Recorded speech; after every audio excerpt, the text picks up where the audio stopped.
Okay guys, so the second part of the chapter the age of industrialisation आ गया है। मेरा नाम है Sachin Sen, I am teacher और इस वीडियो में हम रैप अप कर देंगे पूरा चैप्टर। हम डिस्कस करने वाले हैं कि इंडस्ट्रियल रेवोल्यूशन के इंडिया में क्या इफेक्ट्स हुए, इंडिया उसके पहला कैसा था, उसके बाद क्या हुआ, ये सब इस वीडियो में डिस्कस करेंगे। बहुत ही ईजी वे में मैं आपको ये चैप्टर पढ़ा दूंगा और उसके बाद हम कुछ इंपॉर्टेंट क्वेश्चन आंसर्स की तरफ भी देख लेंगे। So without wasting any time इस वीडियो को अब हम स्टार्ट करते हैं। तो बात करते हैं सबसे पहले कि इंडिया में क्या सिचुएशंस थी बिफोर द इंडस्ट्रियल रेवोल्यूशन, यानी कि जो फैक्ट्री सेटअप हुई, जैसा कि हमने लास्ट वीडियो में देखा था। जिन लोगों ने लास्ट लेक्चर नहीं देखा एक बार उसको जरूर देख लेना, ठीक है। तो हमने उसमें जैसे डिस्कस करा था कि फैक्ट्री सेटअप हुई थी, तो फैक्ट्रीज इंडिया में भी सेटअप होने वाली थी, मगर उनके सेटअप होने से पहले इंडिया में क्या सिचुएशन थी। सो ऑफ कोर्स इंडिया काफी ज्यादा इंडल्ज था इंटरनेशनल ट्रेड में, ठीक है। हमारे पोर्ट्स थे सूरत में, मछलीपट्टनम में, जो कि इंटरनेशनली ट्रेड करते थे, शिप्स जाते थे। मगर इनके साथ हुआ क्या, इनके साथ ये हुआ कि जब ब्रिटिशर्स ने इंडिया में कंट्रोल करा, ईस्ट इंडिया कंपनी की अगर हम बात करें, ठीक है, और उसके बाद ऑफ कोर्स ब्रिटिशर्स जो ओवरऑल जो इंडिया पे कंट्रोल करा, तो उन्होंने अपनी मोनोपोली लगा दी। और मोनोपोली मतलब अब उन्होंने ये चीज को पक्का करा कि अब ट्रेड हम ही करेंगे। इंडिया की साइड से जो भी शिप्स जाएंगे, कुछ भी ट्रेड होगा वो हमारी साइड से जाएगा, ठीक है। उन्होंने अपनी मोनोपोली लगा दी और उन्होंने अपने जो ट्रेडिंग पोर्ट्स हैं वो चेंज करे। उन्होंने अपने न्यू ट्रेडिंग पोर्ट सेट करे बॉम्बे और कैलकाटा में, ठीक है। तो जो ओल्ड ट्रेडिंग पोर्ट्स थे सूरत में, हुगली में, वो फंक्शन करना कम कर गए और डिक्लाइन कर गए इवेंचुअली। अब जब बॉम्बे और कैलकाटा में ब्रिटिशर्स ने अपने न्यू पोर्ट्स को जो है बनाया, तो ये जो दोनों सिटीज थी बॉम्बे एंड कैलकाटा काफी तेजी से जो है डेवलप होने लग गई। और जो एक और चीज उन्होंने करी वो ये करी कि उन्होंने एक मिडिल पर्सन बीच में रख दिया जिसको कहते थे गोमसास। इस गोमसास के काफी सारे फंक्शन थे, उनमें से 3 मेजर फंक्शन ये थे। नंबर 1, सुपरवाइज करना कि जो वीवर्स हैं वो कैसे काम कर रहे हैं। नंबर 2, सप्लाईज को जो है कलेक्ट करना। और नंबर 3, क्वालिटी चेक करना। ये 3 इंपॉर्टेंट काम थे गोमसास के, जिनको उन्हें करने के लिए कहा गया था और उनको बदले में एक फी दी जाती थी या वेज दी जाती थी, हम ये कह सकते हैं।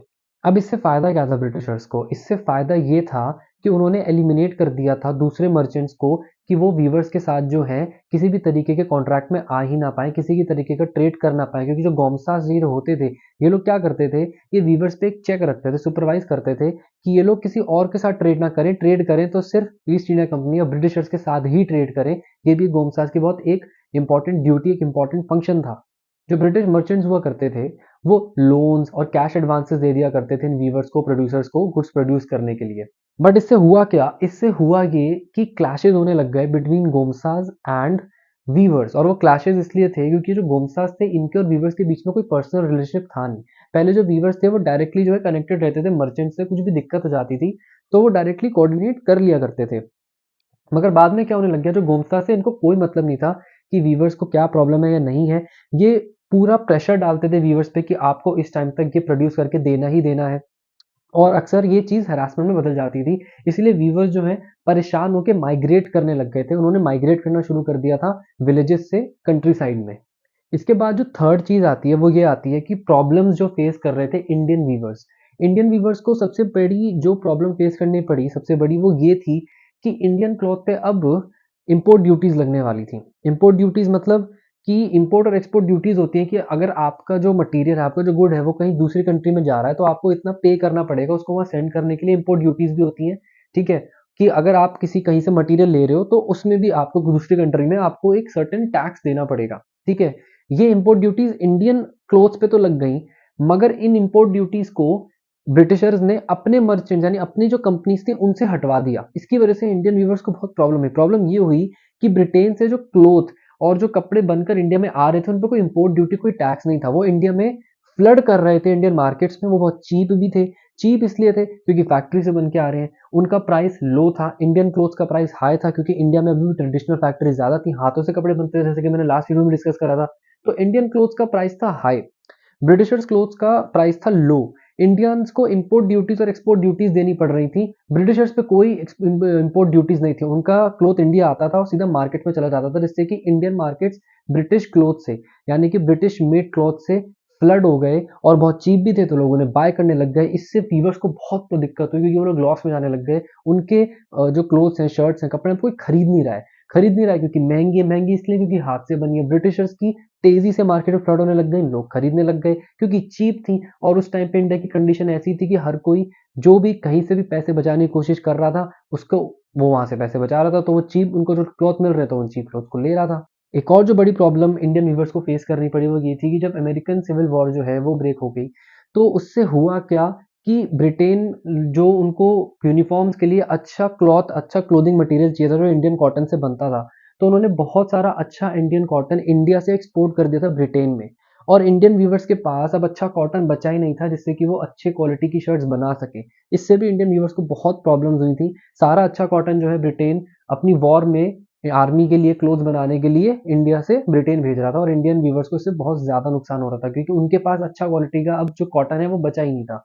मगर इससे हम आते हैं फोर्थ पॉइंट पे कि इंडिया में फिर इंडस्ट्रीज ग्रो कैसे हुई। ऐसे हुई कि इसी चीज का फायदा जो मैंने अभी लास्ट पॉइंट बताया कि ब्रिटेन को बहुत सारा कॉटन चाहिए था, इसी चीज का फायदा कुछ स्मार्ट लोगों ने उठाया, जिनमें से एक थे जे एन टाटा, ठीक है, और दूसरे थे डीन शॉ पतीत। इन लोगों ने क्या करा, इन लोगों ने ये देखा कि ठीक है ब्रिटेन को कॉटन चाहिए ना, तो हम इनको कॉटन प्रोवाइड करेंगे। ये इंडिया से कॉटन ब्रिटेन को प्रोवाइड करते थे, ठीक है, एक्सपोर्ट करवाते थे, और इससे उन्होंने काफी ज्यादा ह्यूज प्रॉफिट बनाया था। और भी कुछ लोग थे जिन्होंने बहुत सारा पैसा कमाया था ट्रेड से, जैसे कि द्वारका नाथ टैगोर और शिव नारायण बिरला। इन्होंने चाइना के साथ ट्रेड करके काफी सारे पैसे कमाए थे। बट चीज यही थी कि उस टाइम पे अपॉर्चुनिटीज लिमिटेड ही थी, तो ये लोग ज्यादा से ज्यादा एक्सपोर्ट करके ही, मतलब यूजुअली जो बिजनेस हुआ करते थे बड़े बिजनेस, वो एक्सपोर्ट बिजनेस होते थे कि चीजों को एक्सपोर्ट करना, क्योंकि ऑलमोस्ट हर चीज पे तो ब्रिटिश ने अपनी मोनोपोली लगा रखी थी। तो इन लोगों ने एक्सपोर्ट कर करके पैसा कमाया। अगर मैं बात करूं फैक्ट्रीज की, तो पहला जो जूट मिल है वो स्टैब्लिश हुआ था कैलकाटा में 1855 में, और पहला जो कॉटन मिल है वो स्टैब्लिश हुआ था बॉम्बे में 1856 में, उसके सब्सिक्वेंट ईयर में। और इसके बाद अगर मैं बात करूं इंडियन वर्कर्स के बारे में, तो ये बताया गया है कि half of the population of Ratnagiri, ठीक है, वॉज वर्किंग इन बॉम्बे मिल। इतने ज्यादा लोग वहां से माइग्रेट कर गए थे। यूनाइटेड प्रोविंसेस भी जो था, जिसको हम आज प्रेजेंट डे में उत्तर प्रदेश कहते हैं, यहाँ के भी बहुत सारे जो लोग हैं वो माइग्रेट कर रहे थे, ठीक है, in search of jobs in these industries जो कि सेटअप होने लग गई थी बॉम्बे में, कैलकाटा में। ऐसे में क्या हुआ, ब्रिटिशर्स ने एक पर्सन को, काफी इन्फ्लुएंशियल पर्सन, याद रखना इंपॉर्टेंट है, इसको हायर करा, जिसको जॉबर कहते थे। इसका काम ये था कि लोगों को हायर करना इन फैक्ट्रीज, तो ऑफ कोर्स ये काफी इंपॉर्टेंट था। लोग अक्सर ब्राइब भी कर दिया करते थे जॉब पाने के लिए, तो ये पर्सनालिटी बहुत इंपॉर्टेंट हो गई थी, जॉबर इसे कहते हैं। ब्रिटिशर्स ने इसको हायर किया था कि तुम लोगों को हायर करो, उसकी वो जॉब थी, उसके बदले में उसको सैलरी मिल जाया करती थी। इसके बाद हम बात करते हैं इंडस्ट्रियल ग्रोथ इन इंडिया। अब इंडिया में इंडस्ट्रियल ग्रोथ हो तो रही थी, मगर जो इंडियन फैक्ट्रीज थी वो अवॉइड करती थी कंपटीशन मैनचेस्टर के साथ, क्योंकि मैनचेस्टर से जो गुड्स हैं वो इंडिया में आते थे, अच्छे क्वालिटी के गुड्स होते थे, एटलीस्ट माने जाते थे, तो लोग काफी ज्यादा उसमें इंटरेस्ट थे उसको खरीदने में। इंडियन इंडस्ट्रीज उन गुड्स को नहीं छेड़छाड़ करती थी, यानी कि कंपटीशन नहीं देती थी मैनचेस्टर के गुड्स को, क्योंकि एक पॉसिबिलिटी थी, ये थी कि मैनचेस्टर के गुड्स जो हैं लोग उन्हें ही प्रेफरेंस देंगे, हमारे गुड्स जो हैं हो सकता है मार्केट में फेल हो जाएं, वो सेम गुड्स जो मैनचेस्टर दे रहा है, तो इंडियन इंडस्ट्रीज उनके गुड्स को चैलेंज नहीं करती थी, उनसे कंपटीशन नहीं लगाती थी। इसके बाद अगर हम बात करें तो उस टाइम पे इंडिया में काफी ज्यादा मूवमेंट भी चल रही थी, जैसे कि स्वदेशी मूवमेंट, ठीक है, बॉयकॉट हो रहा था ब्रिटिश गुड्स का, और लोग अपने ही कंट्री में जो गुड्स प्रोड्यूस हो रहे हैं उनको प्रेफरेंस दे रहे थे। इस चीज ने भी जो है इंडस्ट्रीज को काफी ज्यादा इफेक्ट करा था, इस चीज का बहुत बड़ा इम्पैक्ट था इंडियन इंडस्ट्रीज पर। और इसी टाइम पे एक और चीज हुई थी, क्योंकि अमेरिकन सिविल वॉर जो है वो ब्रेक हो गई थी, ब्रिटेन की जो कंपनीज हैं, ठीक है, वो बिजी हो गए थे वॉर रिलेटेड गुड्स बनाने में। इसके लिए ना मैंने एक ये भी बनाया है, ठीक है, why Indian industries boom. Indian industries exactly boom कब हुई, वो तब हुई कि ब्रिटिश इंडस्ट्रीज जो थी वो बिजी हो गई थी गुड्स से, वॉर से रिलेटेड जो गुड्स है मैन्युफैक्चर करने में। उसके बाद मैनचेस्टर इंपोर्ट्स डिक्लाइन, मैनचेस्टर से जो इंपोर्ट्स हो रहे थे इंडिया में डिक्लाइन कर गए, ठीक है, क्योंकि वो बिजी हो गए हैं वॉर में, तो उनके अब वो इंडिया में अपने प्रोडक्ट्स नहीं भेज रहे हैं, ठीक है। तो उससे हुआ क्या कि इंडियन इंडस्ट्रीज आज were asked to make goods for war, example jute bags and army uniforms, ठीक है। तो इंडियन इंडस्ट्री से कहा गया कि आप हमें वॉर के लिए सप्लाईज जो है भेजो। उनको क्या सप्लाईज चाहिए थे, जूट बैग्स हो गए, ठीक है, आर्मी के लिए यूनिफॉर्म, के इंडियन इंडस्ट्रीज बना के दे रही थी, तो इससे उनको फायदा भी होगा, उनको पैसा भी मिलेगा। न्यू इंडस्ट्रीज स्टैब्लिश, इसी को देखते हुए काफी ज्यादा न्यू इंडस्ट्रीज स्टैब्लिश हुई, इस चीज का मौके का फायदा उठाया, और industries boom in India, India की जो इंडस्ट्रीज थी बूम कर गई, क्योंकि वहां पे वॉर ब्रेक हुई थी, ब्रिटेन बिजी हो गया था वॉर में, ब्रिटेन की जो इंडस्ट्रीज थी वो वॉर से रिलेटेड मटेरियल बना रही थी, तो उनका जो इम्पोर्ट था इंडिया में डिक्लाइन हो गया। और फिर इंडिया से एक्सपेक्ट करा गया कि भाई तुम हमारे लिए वॉर से रिलेटेड गुड्स बनाओ, ठीक है। तो इंडियन इंडस्ट्रीज थी, उन्होंने उसका पूरा फायदा उठाया, इसलिए वो काफी ज्यादा प्रॉफिट में भी गई।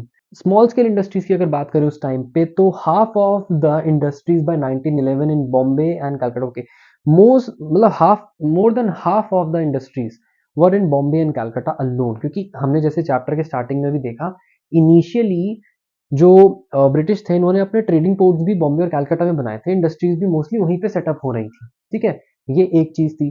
दूसरी चीज ये भी थी कि जो ट्रेडिशनल इंडस्ट्रीज थी, ठीक है, ट्रेडिशनल इंडस्ट्री बहुत सारी फर्नीचर की, ठीक है, बहुत सारी चीजों की, वो अभी भी स्मूथली काम कर रही थी थ्रू आउट द कंट्री, ठीक है। तो ये भी एक चीज है कि ऐसा नहीं है कि ट्रेडिशनल इंडस्ट्री बिल्कुल ही बंद हो गई थी, वो they were in function all over the country. जो इंडियन वीवर्स थे वो भी काफी ज्यादा फायदा उठा रहे थे इन न्यू इनोवेशंस का जो हो रहे थे वर्ल्ड में, जैसे कि लूम्स विथ फ्लाई शटल, इसका फायदा उठा रहे थे इंडियन वीवर्स। इसने क्या था, जो स्पीड है बनाने की क्लॉथ वो इंक्रीज कर दी थी, तो उससे इंडियन वीवर्स को भी फायदा हो रहा था। दो तरीके के मेजरली क्लोथ होते थे, कोर्स क्लोथ, ठीक है, और फाइन क्लॉथ। अब कोर्स क्लोथ की बात करें तो वो आप ऐसे समझ लो कि थोड़ा सा चीप क्वालिटी का क्लोथ होता है, हर कोई अफोर्ड कर सकता है। फाइन क्लॉथ की बात करें तो उसका एग्जांपल अगर मैं बताऊं तो बनारसी साड़ी तब भी बहुत फेमस थी, आज भी बहुत पॉपुलर है। तो जो अमीर लोग हैं जिन पे अच्छे खासे पैसे हैं वो फाइन क्लॉथ को खरीद सकते हैं। दो तरीके की क्लॉथ भी जो है इंडियन वीवर्स प्रोड्यूस करते थे, ये भी आपको थोड़ा ध्यान रखना है। और एक और जो अगर मैं बोलूँ रीजन था कि जो ट्रेडिशनल इंडस्ट्रीज थी वो अभी भी अच्छे से फंक्शन कर पा रही, तो वो इसलिए क्योंकि फैक्ट्री में जो डिजाइन होते थे ना, जो डिजाइन हाथ से बनता है वो फैक्ट्री के जो मिल्स में है वो इमिटेट नहीं कर पा रहे थे उसको। हाथ से जो डिजाइन प्रिसाइसली बनता है ना, वो बहुत सुंदर होता है, उसको फैक्ट्रीज में जो मशीन है वो बना नहीं पा रही थी। वो नॉर्मल ऐसे शर्ट नॉर्मल डिजाइन बना पा रही थी, अच्छे जो थे, ठीक है, थोड़े से जो ज्यादा टेक्निकल डिजाइन थे जो हाथों से ही बन सकते हैं, उनकी डिमांड अभी भी मार्केट में थी, इसलिए ट्रेडिशनल इंडस्ट्रीज पूरी तरीके से बंद नहीं हुई थी। उसके बाद अगर हम बात करें last and very important part, वो था कि create a demand for goods in the markets. तो एडवर्टीजमेंट, इससे रिलेटेड क्वेश्चन जरूर आएगा। Advertisement played a very important role in market, क्योंकि अगर आपकी चीज के बारे में किसी को पता ही नहीं है, और ये आज भी होता है, अगर आपका कोई ब्रांड है, आपका कोई प्रोडक्ट है, अगर आपके प्रोडक्ट के बारे में किसी को पता ही नहीं है तो लोग उसको खरीदेंगे ही क्यों। तो एडवर्टीजमेंट और and the right advertisement played a very important role. अगर मैं बात करूं, मैनचेस्टर से जो गुड्स आते थे तो उन पर लिखा होता था मेड इन मैनचेस्टर। वो इसलिए लिखा होता था कि वो अश्योर कर रहे हैं कि ये जो आप आइटम खरीद रहे हो ये मैनचेस्टर में बना है और इसकी क्वालिटी अच्छी होगी, ठीक है। आज भी अगर हम बहुत सारी चीजें लेते हैं कि मेड इन यूएस या मेड इन जापान, तो हम वी आर लाइक ओके, अगर वहां बना है तो उसकी क्वालिटी अच्छी होगी, ये एक अजम्पशन होता है।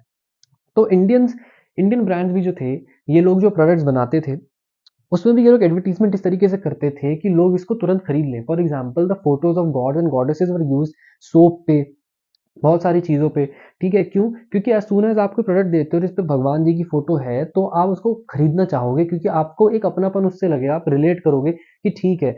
और इस चीज़ का फ़ायदा नेशनलिस्ट लीडर्स और उस टाइम पे जो कंपनीज़ थी, ऐसी इंडियन कंपनीज़ जो कि नेशनल मूवमेंट को सपोर्ट कर रही थी, उन्होंने भी लिया। जैसे कि बहुत सारे ऐसे प्रोडक्ट्स हैं जिस पे ये बताया जाता था कि ये इंडिया में बना है, इट्स अ स्वदेशी प्रोडक्ट, स्वदेशी means made in India, India में बना है, तो आप इसको खरीदोगे तो आप जो है नेशनल मूवमेंट को प्रमोट कर रहे हो। तो इसीलिए उन प्रोडक्ट्स की भी जो है डिमांड अच्छी खासी थी, क्योंकि लोग अपनी सेंटीमेंट दिखाने के लिए कि yes we are into nationalism, उन चीज़ों को खरीदते थे जो कि नेशनलिस्ट आइडियाज़ को प्रमोट कर रही है। तो advertisement played a very important role at that time. यहाँ पर चैप्टर होता है रैप अप। आई होप मैं इसको बहुत ईजी वे में समझा पाया हूँ। आप लोगों के जो भी डाउट्स है क्वेश्चन में प्लीज कमेंट सेक्शन में जरूर पूछना, I will answer it. And what I am thinking, इसकी एक सेपरेट वीडियो पूरा कवर करता हूँ, ठीक है, जिसमें मैं पूरे चैप्टर से रिलेटेड जितने इंपॉर्टेंट क्वेश्चंस हैं जो एग्जाम पर्सपेक्टिव से इंपॉर्टेंट है, कि जिनके आने के चांसेस एग्जाम्स में ज्यादा है क्योंकि अब एग्जाम बहुत पास आ गए हैं, तो हम एक वीडियो में सेपरेटली सिर्फ क्वेश्चन आंसर डिस्कस कर लेंगे, ठीक है। And like I said in my previous videos, भाई सब्सक्राइब द चैनल, क्योंकि अगर 1000 हो गए ना बाय मार्च, तो मैं लाइव आ सकूंगा, लाइव हम लोग डिस्कस कर सकते हैं। क्योंकि जैसे ही 1000 सब्सक्राइबर्स हो जाते हैं यूट्यूब मुझे वो फंक्शन इनेबल कर देगा जिससे कि मैं लाइव आकर जो है आप लोगों को Q&A आप लोगों के साथ कर सकता हूँ, आप लोगों को लाइव लेक्चर दे सकता हूँ। So support me and I support you guys, okay. So I hope आपको पसंद आया होगा, पसंद आया तो do share, like and subscribe, press the bell icon, जिससे मैं जैसे कोई वीडियो डालूं सबसे पहले आपके पास आ जाए। And don't forget to follow me on Instagram guys. See you in another video.